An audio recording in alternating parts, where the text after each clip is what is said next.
Hello. तो sir जी सत साहिब जी, कैसे हो? बस जी बढ़िया, दया मालिक की।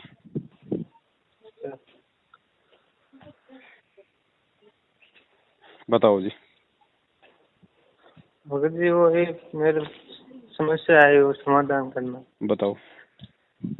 वो क्या हुआ था, मैंने 14 अप्रैल को नाम दीक्षा ली थी, उसके बाद वो मर्यादा में से ठीक रही नहीं अभी। जी।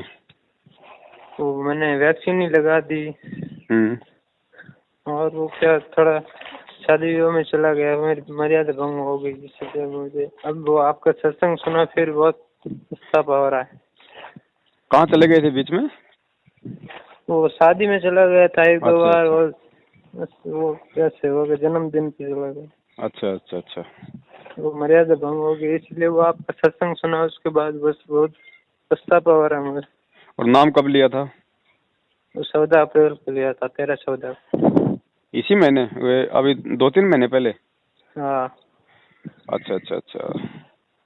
देखो भगत जी, सबसे बड़ी जो गलती भगत समाज जो करता है ना, सबसे बड़ी गलती यही करता है कि सत्संग पहले अच्छे से नहीं सुनते।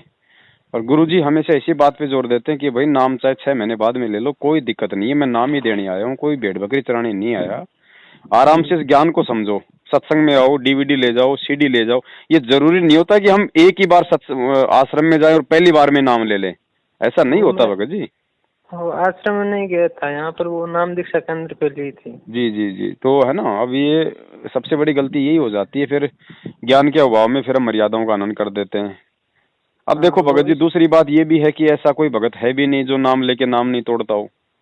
मर्यादा सबसे हाँ खंडित होती है भगत जी, ऐसा कोई भगत नहीं है सतगुरुदेव जी को छोड़ के जो अपनी मर्यादाओं को खंडित ना करता हो। तो वो अनजाने में होती हैं, कुछ जानबूझ के हो जाती हैं, कुछ किसी के दबाव में हो जाती हैं। और हाँ होती इसलिए क्योंकि ज्ञान को आधार नहीं बना पाते। अगर ज्ञान समझ में आ जाए तो आदमी पूरी दुनिया से ना लड़ जाए। हाँ। तो अब वो तो ऐसा है आपसे। वो मेरे जी बताओ। बताओ बताओ। वो मेरे परिवार वाले सब विरोध करने लगे, इसलिए वो थोड़ा बहुत हो गया था। हमारे गांव में एक ही हूँ, अच्छा। इसलिए सब लोग कहने लगे वो ऐसा रामपाल है, रामपाल, इसलिए मेरे को बहुत दुख होता है कभी भी। अब देखो, अब आप दोबारा से जुड़ना चाह रहे हो, अब क्या हाँ गारंटी है भगत जी कि आप फिर से नाम खंडित नहीं करोगे, मर्यादा नहीं तोड़ोगे? अब भी वो आपका तो वही परिवार है, वो भी उतना ही विरोध करेंगे, गांव वाले भी वैसे ही कहेंगे, तो फिर अब कैसे करोगे? अब जो भी होगा देखा जाएगा। नहीं नहीं, ऐसा नहीं भगत जी, फिर जो भी होगा देखा जाएगा मतलब तोड़ दोगे फिर से मर्यादा? नहीं, मर्यादा तो नहीं तोड़ूंगा मैं, अभी तो टूटा तो नहीं, मतलब कभी कहीं कहीं गलती 2-3 बार हो गई ऐसे। तो जो भी होगा देखा जाएगा, मतलब तो ये हो गया कि वो तो उस समय देखेंगे क्या होगा क्या नहीं होगा। हाँ वो तो है। तो भगत जी अभी भी कितनी कमजोरी है ना। आप एक काम हाँ करो भगत जी, हाँ अब नाम तो आपको मिल गया जैसा भी है। हाँ। अब परमात्मा कहते हैं कि आड़ी जो होता है ना, किसान, हम्म वो खेत में जब बीज डालता है तो बीज चाहे उल्टा गिरो चाहे सीधा गिरो, बीज जामता है। हम्म तो ऐसे ही परमात्मा का नाम है भगत जी, इसको मर्यादा में रह के जाप करोगे तो भी अपना काम करेगा, ना मर्यादा में रह के जाप करोगे तो भी अपना काम करेगा। अंतर इतना है कि मर्यादा में रहोगे तो ये मोक्ष में काउंट होगा, ठीक हाँ। है, और मर्यादा में नहीं रहोगे हम्म तो भाई यहाँ के जो भी सुख हैं जैसा भी है भगत जी वो आपको मिलते रहेंगे, लेकिन साथ में मर्यादा टूट जाने से दुर्बुद्धि भी आएगी। हाँ दुर्बुद्धि से फिर आप कोई दिन ऐसा काम कर बैठोगे, फिर या तो आपको जेल जाना पड़ेगा या फिर जीवन से हाथ धोना पड़ेगा। हाँ। समझ गए? तो हम्म फिलहाल आप जी ऐसा करो, जो भी गलती आपने करी है अपने घर पे गुरुदेव का दोबारा से दरबार लगाओ उसी प्रकार से, और मालिक अंतर्यामी है, घर से ही परमात्मा को दंडवत प्रणाम कर लो, समय याचना कर लो।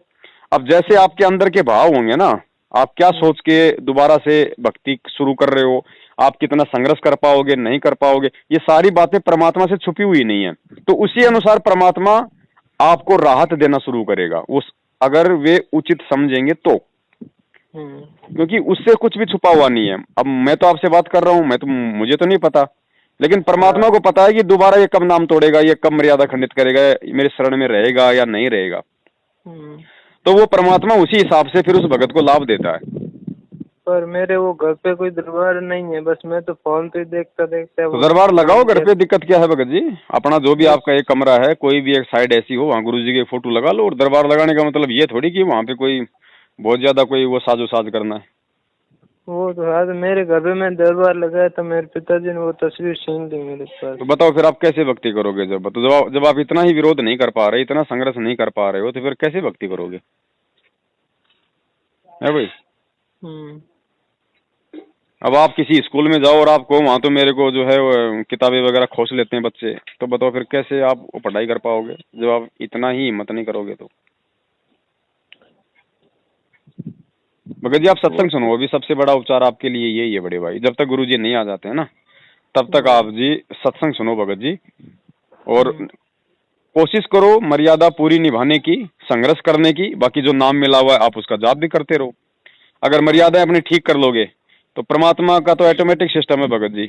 अगर गाड़ी अगर अगर पटरी पे आ जाएगी तो हवा की तरह दौड़ेगी, और गाड़ी अगर पटरी से नीचे रहेगी तो वो कैसी क्या चलेगी वो आपको पता है। हाँ। तो आप सत्संग सुनो भगत जी, अभी ज्ञान की बहुत ज्यादा वो कमी है। और जब तक भगत जी हम ज्ञान पे दृढ़ नहीं होंगे ना, भक्ति पे दृढ़ नहीं हो सकते भाई, चाहे कितनी कोशिश कर लें। तो यही उपचार है भगत जी, और कोई उपचार नहीं है फिलहाल। जो आपके अंदर जो कमियां हैं, जो आपको लगती हैं कि आप जी किस कारण से संघर्ष नहीं कर पा रहे हो, इतनी हिम्मत नहीं कर पा रहे हो, ये ज्ञान और भगवान मिलने के बाद भी उन कमियों पे ज्यादा फोकस करो, और गुरुदेव को दंडोत करके प्रणाम करके मालिक से हिम्मत मांगते हुए भगत जी आगे बढ़ो। वरना आप फिर से शुद्ध कर लोगे, और वैसे भी कोई शुद्धिकरण का कोई ऑप्शन तो है नहीं। अब आप कहाँ से नाम शुद्ध करवाओगे? आपको ये भी मालूम पड़ गया होगा अब तक तो कि ये नामदान केंद्र ही फर्जी है, गुरुजी का कोई नाम देने का आदेश ही नहीं है, तो शुद्ध कौन करवाएगा भाई? मैंने तो आपका दो सत्संग सुना था। एक वो अभी वो अवतार दिवस मनाया था ना, वो उस दिन, और एक कभी देखा, दो तीन बार देखा। चलो कोई बात नहीं, मेरी तो आपसे यही प्रार्थना है भगत जी, फिलहाल आप गुरुजी के सत्संगों को आधार बनाओ और मर्यादा निभाने की कोशिश करो। जिस दिन आपको लगे कि अब मैं तैयार हो गया, अब मैं संघर्ष कर सकता हूँ, उस दिन आप जी गुरुजी को दंडवत प्रणाम करके और परमात्मा से संकल्प कर लेना कि परमात्मा आज से पहले जो भी गलती हुई सो हुई मालिक, आज के बाद ये आपका दास कोई गलती नहीं करेगा, संघर्ष करेगा। और फिर वही बात है भगत जी, अंतर्यामी है भगवान। वो सार नाम कब लेना पड़ा? सतनाम भगत जी प्रथम नाम तो आपसे उठाया नहीं जा रहा, सार नाम का क्या करोगे? सतनाम बोले तो वो होता है साथ रहते मालिक। अब वो तो बहुत दूर की बात है भगत जी, उनके बारे में तो सोचना भी फिलहाल मतलब समय की बर्बादी है। अभी आप देख लो ना, आपसे प्रथम नाम ही नहीं निभाया जा रहा, आप सार नाम की बात कर रहे हो। कोई देखा देखे का काम थोड़ी है भगत जी। वही बात है, वो गिलोल चलानी तो आती नहीं, बोल रहा भाई AK-47 कहाँ मिलेगी? वो हाथ लग गई तो फिर मारोगे बहुत सारों को, तुम भी मरोगे जैसे मैनेजमेंट वाले मार रहे हैं लोगों को, गाड़ियां निकाल के लट्ठों से उल्टे कुकर्म करके। यानी सारनाम लेने के बाद गलती करने का मतलब है खुद की मौत। गुरुजी ने स्पष्ट कह रखा है, सारनाम मिलने के बाद अगर मर्यादा तोड़ दी, सदा सदा के लिए परमात्मा उसे रिजेक्ट कर देता है, तो खुद की मौत हो गई ना। तो आपके बड़े भाई मरे पड़े हैं सारे के सारे मैनेजमेंट वाले, खुद ही अपनी कनपट्टी में गोलियां मार रखी है सबने सारनाम लेके। तो हम तो उस आधार से कह रहे हैं भगत जी, क्यों अपनी आफत अपनी जेब में डाल रहे हो? पहले प्रथम नाम को ढंग से निभा लो भगत जी, पहले इसकी भक्ति कर लो। वो जितना भी समय होगा चलेगा, क्या देर भी लेंगे सतनाम तो भी चलेगा। क्या हो गया? मतलब अभी वो सतनाम कितना भी टाइम होगा तो भी बाद में ले सकते हैं। अरे परमात्मा धरती पे है, सबको पार करने आया है, कोई जाना चाहेगा तो। हमारे से पहले गुरुजी नहीं शरीर छोड़ने वाले, गुरुजी यही है धरती पे। अगर पार होने की इच्छा होगी तो पार करके ही जाएगा, भले परमात्मा को 1000 साल रहना पड़े शरीर में। अरे जो अर्जुन सर्जुन को 250 साल तक शरीर में रख सकता है, वो खुद तो अनंत युग तक रह सकता भाई। वो तो है। तो ये मत सोचो भाई, परमात्मा के बारे में ये सोचना भी गुरुजी ने कहा कि मूर्खता होगी कि भाई गुरुजी तो बूढ़े हो गए। परमात्मा कहते हैं नालायको, मेरा क्या बूढ़ा होगा, ना मैं बालक ना मैं बूढ़ा ना मैं भाट भिखारी, सुन ले रे भाई गोरखनाथ, यह है उम्र हमारी। अरे परमात्मा तो 2 मिनट में ऐसे हो जाएंगे, आपके फिल्मी स्टार फेल हो जाएं। समर्थ है भाई, ये कोई आम संत थोड़ी है। ये तो जब चाहे तब प्रकट हो जाए भगत जी, किसी भी रूप में प्रकट हो जाए। ये तो एक साथ 1000 रूप में प्रकट हो जाए, 10,000 रूप में प्रकट हो जाए, भगत बन के भक्ति भी कर रहा होगा, सतगुरु बन के नाम भी दे रहा होगा, और परमात्मा बन के सतलोक भी बैठा होगा। इसका कौन क्या वार एंड पार भगत जी, इसकी अवगति कौन जाने, अवगत की गति। हमें जितना कोर्स परमात्मा ने दिया है, हमें उस पर फोकस करना चाहिए भगत जी। देखा देखी मत देखो कि उसको सार नाम मिल गया, उसको वो मिल गया। वो सार नाम लेके कितने कुकर्म कर रहा है वो भी तो देखो।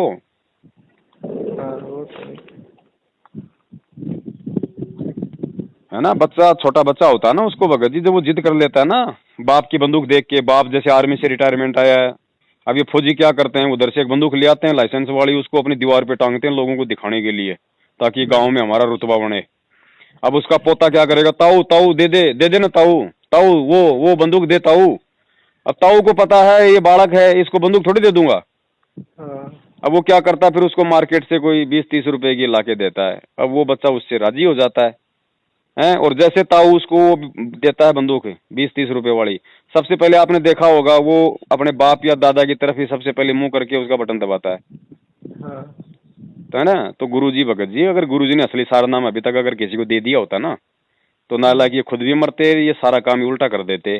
जब ये नकली बंदूक लेके अपने आप में इतने इतने अहंकारी हो गए हैं, बात बात पे लोगों को शराब दे रहे हैं, गालियां दे रहे हैं, माँ बहन का वो करते हैं, तो सोचो इनको अगर असली सारनाम गुरुजी ने आज तक दे दिया होता किसी को, तो ये तो ऐसे के तैसे कर देते पूरी मतलब जो है ब्रह्मांड की। उसमें तो इतनी पावर है, सारनाम के बाद तो इतनी शब्द शक्ति आ जाती है जीव में, धरती पलट के रख सकता है भगत। तो इनको परमात्मा ने, जितने भी हैं सन 1994 से लेके आज तक, परमात्मा ने स्वामी रामदेवानंद जी जो अपने दादा गुरुजी हैं उनको छोड़ के गुरुजी ने किसी को सारनाम नहीं दिया अभी तक, समझे। पहले सारनाम के लिए भगत जी भगत बनना पड़ता है, अपने आप को जीवित मारना पड़ता है। गुरुजी ने क्या बताया, जब जो मतलब सरसों होती है ना, सरसों, जब सरसों की वो फलियां आ जाती है ना, बीज जब उसके फल लग जाता है सरसों के, तो वो जमीन की तरफ झुकती है ना। तो सार नाम की कमाई से भगत को मतलब नीचे झुकना चाहिए, आधीन होना चाहिए, उसको प्रेमी होना चाहिए, या माँ बहन की गालियां निकालनी चाहिए, या भक्तों को लट्ठों से मारना चाहिए। तो ये क्या कर रहे हैं सार नाम लेके, गुरुजी का भाई बेटा बंधु रिश्तेदार जवाई बड़े बड़े, ये भक्तों के घरों में जा जाके उनको बेचारों को जानवरों की तरह मार रहे हैं, माँ बहन की खुलेआम गालियां निकाल रहे हैं। इनका वर्ल्ड कोऑर्डिनेटर देश राज जो सबसे बड़ा भगत माना जाता है, सारनाम जिसको प्राप्त है, वो मुझ पवन दास को फोन करके कहता है कि तेरे मुंह में मूत दूंगा, तेरी छोरी को मैं कोठे पे बैठा दूंगा। तो भाई इनके पास सारनाम नहीं, परमात्मा ने पता नहीं इनको तो कौन सी विशेष जो है जड़ी बूटी सुंघा रखी है ना। तो आप सारनाम के चक्कर में ना पड़ो भगत जी, वो परमात्मा का काम है, वो कब देंगे, वो किसको देंगे। परमात्मा कहते हैं बिन ही रसना नाम चलत है निर्वाणी से नेहा, और गरीब दास बोडल में दीपक छानी नहीं सनेहा। जब हम उसके लायक हो जाएंगे ना, तो भगवान अपने आप दे देगा बुला के। सारनाम भगत जी मांगने की वस्तु नहीं है, समझ गए। सारनाम के लिए परमात्मा से प्रार्थना करनी पड़ती है, उसके लिए जो है योग्य बनना पड़ता है, बहुत सारी परीक्षाएं जो है पास करनी पड़ती हैं। अब इन सारनामियों के कुक्रम देख लो ना आप, तो पहले भगत जी प्रथम नाम को तो संभाल लो बड़े भाई ढंग से। वो इसीलिए आपके वो ग्रुप से मुझे जोड़िएगा। चलो मैं जोड़ देता हूँ, आपका व्हाट्सएप नंबर ये है क्या? हाँ। तो मुझे सत साहिब लिख के भेज दो, इस नंबर से मैं जोड़ दूंगा आपको, ठीक है जी। हाँ, सत साहिब।